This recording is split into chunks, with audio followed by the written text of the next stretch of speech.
फेरों का 8वां वचन। स्वाति ने इसी साल शहर के कॉलेज से पढ़ाई पूरी की है और अब उसके लिए जगह जगह से रिश्ते आने लगे हैं। स्वाति से ज़्यादा उसके रिश्तेदारों को उसकी शादी की चिंता है, इसीलिए जो भी स्वाति के घर आता वो किसी नए लड़के की खबर ज़रूर ले आता। अरे दीदी, ये फोटो देख के बताओ कैसा है। राहुल नाम है लड़के का, मेरी सहेली की बहन का बेटा है। अपनी स्वाति के साथ एकदम प्यारी जोड़ी लगेगी इसकी।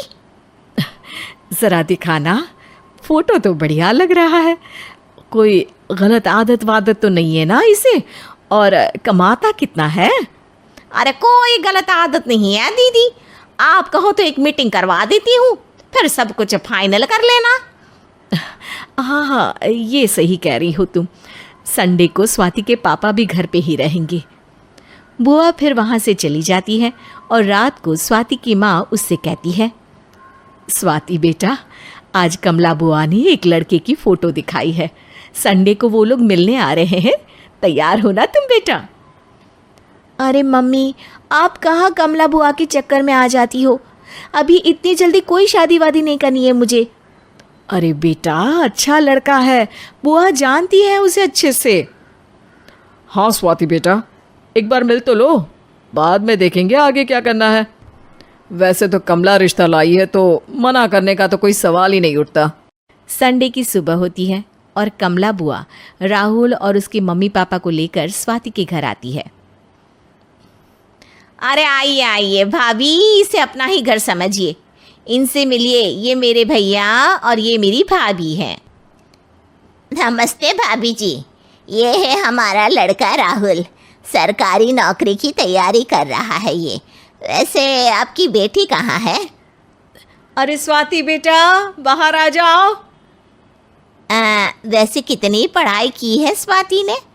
जी, पोस्ट ग्रेजुएट है हमारी बेटी साइंस में। ये सब तो ठीक है, पर घर संभालना जानती है या नहीं? हमें कौन सी इससे नौकरी करवानी है, नौकरी तो मेरा बेटा करेगा ही। पर मैंने इतनी पढ़ाई की है और आप चाहती हैं कि मैं घर पर ही बैठी रहूं? अरे स्वाति बेटा, ये बड़ों की बात में तुम कहाँ बोल पड़ी? हम सब देख लेंगे क्या करना है क्या नहीं। हम तो इसी बात पर विश्वास करते हैं कि घर के लड़कियां घर में ही रहे तो ज़्यादा अच्छा रहता है। वरना भाई साहब, आप तो आजकल के हाल जानते ही हैं, कितनी घटनाएं होने लगी हैं औरतों के खिलाफ। स्वाति बेटा, रसोई का काम तो पूरा जानती हो ना? शादी के बाद तुम्हें ही संभालना है वो सब। अरे बहुत अच्छा खाना बनाती है ये, आप सब लोग इसकी तारीफ करते नहीं थकेंगे। लो भाई, हो गई मीटिंग, अब शादी की तारीख फाइनल कर लेते हैं, क्यों भैया? भाई, हम तो पंडित जी से चर्चा करने के बाद ही तारीख फाइनल करेंगे। सालों से हम उनकी बातें मानते हुए आ रहे हैं।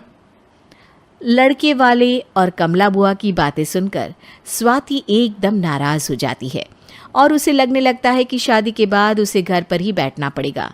लेकिन घर वालों के आगे उसकी एक नहीं चलती और उसे शादी के लिए हाँ कहना पड़ता है। शादी का दिन आ जाता है और सब मंडप में जमा होते हैं। अब फेरों का समय हो गया है, अब कन्या अपने वर से 7 वचन मांगेगी। आप किसी धार्मिक आयोजन में जाएं तो मुझे भी ले जाएंगे। आप मेरे माता पिता का भी बराबरी से सम्मान करेंगे, हमेशा मेरा साथ निभाएंगे। आपको दोनों परिवार की जिम्मेदारियां बखूबी निभानी होगी। हर ज़रूरी बात में मेरी भी राय लेंगे। आप सभी गलत आदतों से दूर रहेंगे।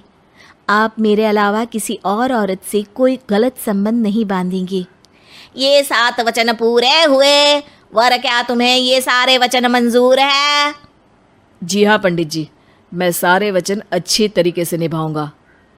अरे वाह वाह, बढ़िया तरीके से सब काम संपन्न हो गया।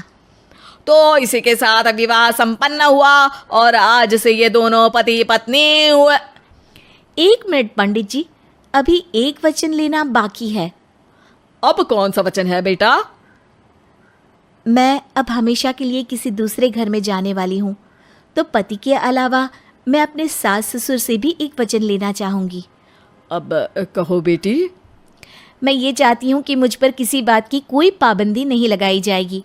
मुझे सब कुछ करने की आज़ादी होगी और मैं भी विश्वास दिलाती हूँ कि मैं एक अच्छी बहू बन के दिखाऊंगी।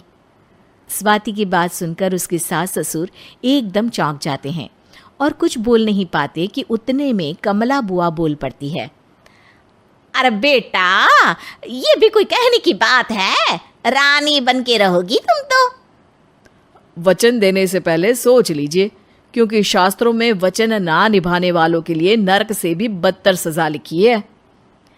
स्वाति की चालाकी से वहाँ मौजूद सब लोग प्रभावित हो जाते हैं और लोगों में बदनामी ना हो जाए, इस कारण स्वाति के सास ससुर को उसे वचन देना पड़ता है। और कैसी अपशकुन वाली बातें कर रहे हैं आप पंडित जी? हमें मंजूर है बेटा तुम्हारी शर्त। स्वाति अपनी समझदारी से अपनी बात अपने ससुराल वालों से मनवा लेती है और खुशी खुशी राहुल से शादी कर लेती है। अब से हर शादी में मैं खुद 8 वचन दिलवाऊंगा। ओम मंगलम मंगलम मंगलम।